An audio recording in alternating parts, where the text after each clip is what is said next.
Terlalu ramai orang beranggapan bahawa sekadar buat pelaburan adalah merancang kewangan.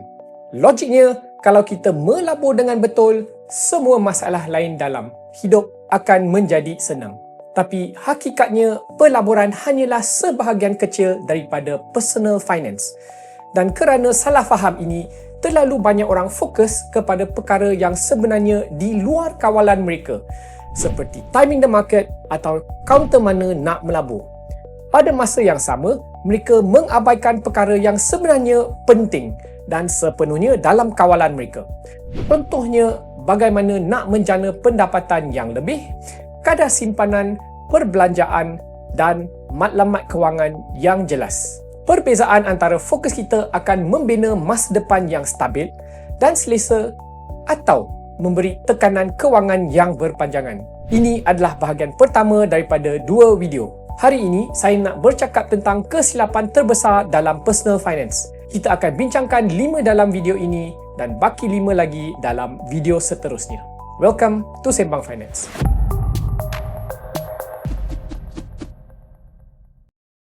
Kesilapan pertama, dan ini mungkin ada sedikit kontroversi, tetapi ia sebenarnya kurang diberi perhatian. Kesilapan tersebut adalah tidak menjana pendapatan yang mencukupi. Pendapatan kita sebenarnya adalah salah satu perkara di luar kawalan kita. Nasib memainkan peranan penting. Tempat kita dilahirkan memainkan peranan. Keadaan ekonomi di kawasan kita juga memainkan peranan. Di Malaysia, jurang perbezaan pendapatan masih sangat nyata. Tetapi bagi kebanyakan orang, terutamanya golongan muda yang baru memulakan kerjaya mereka, keupayaan awak untuk menjana pendapatan adalah antara aset kewangan awak yang paling penting. Ia bukan simpanan awak. Ia bukan pelaburan awak. Ia adalah keupayaan awak untuk bekerja, membina kemahiran atau menjalankan perniagaan. Kajian secara konsisten menunjukkan bahawa individu dengan tahap pendidikan yang lebih tinggi lebih cenderung memperolehi pendapatan yang lebih tinggi. Mereka yang melengkapkan pendidikan menengah atas atau memperolehi ijazah universiti seringkali dikaitkan dengan gaji yang lebih tinggi, walaupun selepas mengambil kira faktor seperti umur dan jenis pekerjaan. Selain pendidikan formal, kemahiran profesional dan pensijilan profesional juga boleh memberi kesan besar. Di Malaysia, majikan sering menghargai kelayakan tambahan dalam bidang seperti perakranan, kewangan dan perniagaan.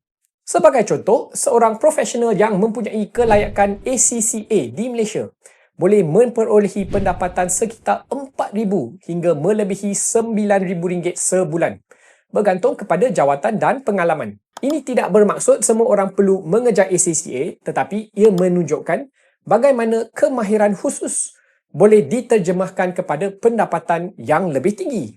Mengetahui semua ini tidak bermaksud awak perlu mula mengejar kerja yang awak benci semata-mata kerana gajinya tinggi. Tetapi hakikatnya, tak kiralah betapa hebatnya bajet awak atau betapa banyak awak boleh jimat, ia tidak boleh mengimbangi kesan daripada pendapatan yang terlalu rendah.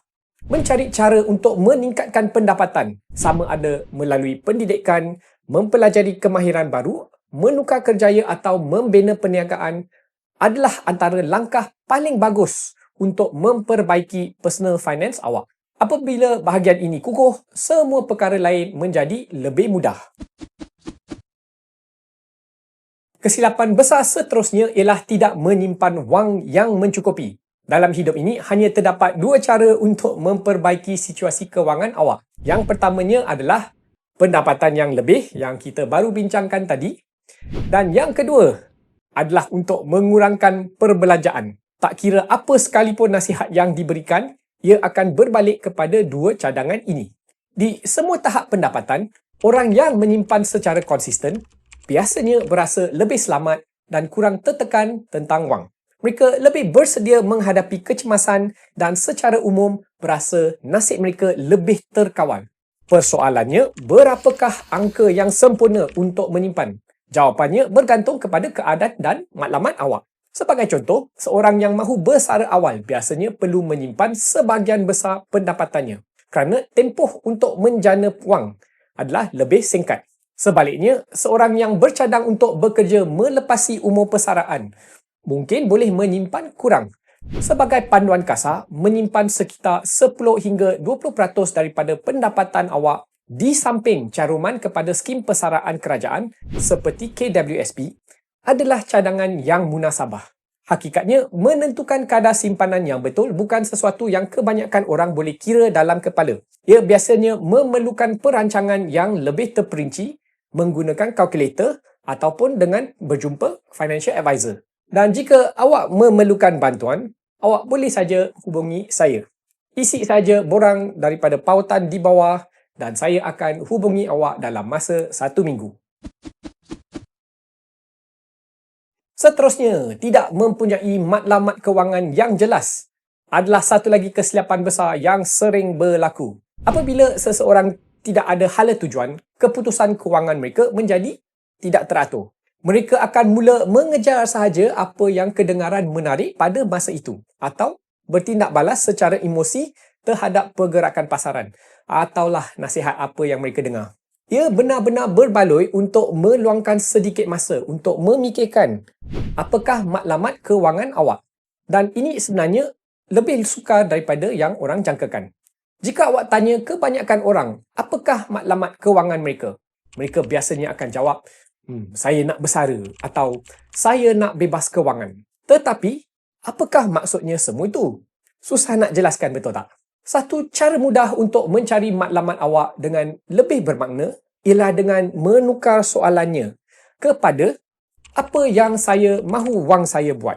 Jawapan kepada soalan ini jauh lebih berguna kerana ia memaksa kita mencari jawapan yang spesifik. Mahukan lebih banyak masa dengan keluarga?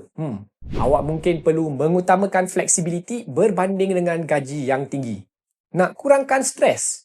Mungkin awak perlu lebih fokus kepada simpanan dan kestabilan berbanding dengan mengujar pulangan pelaburan yang tinggi. Apabila awak menjawab soalan ini dengan jujur, matlamat awak akan mula berubah. Daripada sekadar saya nak bersara, ia akan menjadi saya nak lebih masa dengan keluarga. Awak cubalah dan awak akan faham. Yang ini berkaitan dengan faktor nombor 3.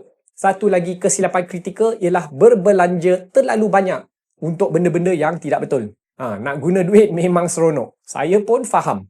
Membeli barang baru memang menggembirakan. Sekurang-kurangnya pada awalnya. Contoh, siapa sini mengidamkan iPhone terbaru? Tapi lepas tahun dah beli, bila nak letakkan phone main campak je kat meja. Apa terjadi kepada perasaan kita semasa kita beli phone tersebut? Kenapa selepas seketika kepuasan yang kita rasai sebelum ini hilang? Sebenarnya, terdapat banyak kajian tentang fenomena ini. Secara ringkasnya, manusia cepat menyesuaikan diri. Apa yang dahulunya terasa sangat mengujakan, lama-lama menjadi perkara biasa. Kadang-kadang perasaan ini tak akan kekal pun untuk beberapa bulan. Saintis memanggil fenomena ini sebagai hedonic treadmill. Maksudnya kita kembali ke tahap kebahagiaan asal lebih cepat daripada yang kita sangkakan.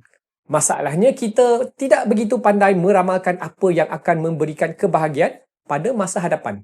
Kita sering berpendapat bahawa membeli sesuatu, terutamanya yang mahal, akan meningkatkan kualiti hidup kita. Dan ini sebenarnya jauh daripada realiti. So ini membawa kita kepada persoalan, apakah perbelanjaan yang baik untuk duit kita? Kajian secara konsisten menunjukkan bahawa cara kita menggunakan masa memberi kesan yang lebih besar kepada kebahagiaan kita berbanding dengan apa yang kita miliki.